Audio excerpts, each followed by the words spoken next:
Well, breaking right now at 6:03 this Tuesday, this headline is what people across the country are waking up to.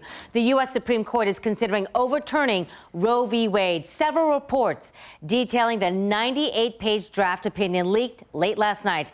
And this has the country talking. We should note it is unprecedented to have a document from our nation's highest court in public before the justices announce their decision. Now, Politico says that draft is verified, but right now the High Court has yet to issue a ruling in the case. And we should note opinions can change from the time of that drafting process. The news, however, sparked protests in our nation's capital overnight. Hands off my body! Hands off my body! Hands off my body! It looks like we're going to finally see justice for the unborn in this country. Now, if this opinion stands as written, it would be up to states to decide on abortion regulations. So what does that mean for us in Ohio? Krista Frost has been looking into that. She joins us now live from the State House. Krista?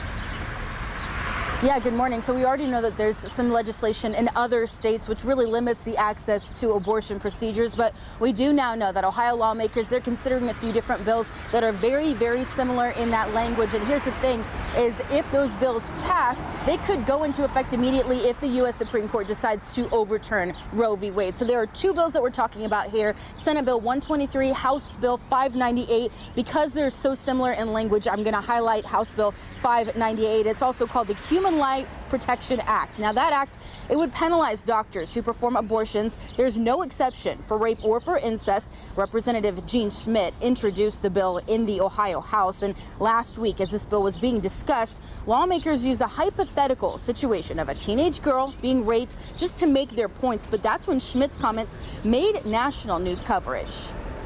It is a shame that it happens, but there's an opportunity for that woman, no matter how young or old she is, to make a determination about what she's going to do to help that life be a productive human being.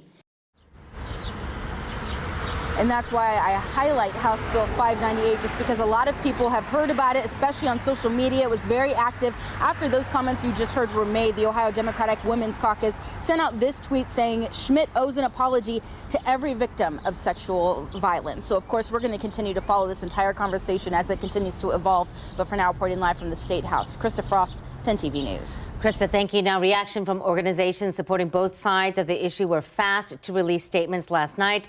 Pro-choice Ohio says if Roe v. Wade is overturned, quote, there will be tough days ahead, but we will not be defeated because we will not surrender.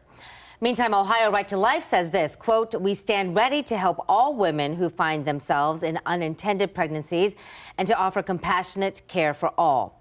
You can read the full statements and other reaction on 10tv.com. It is our top story.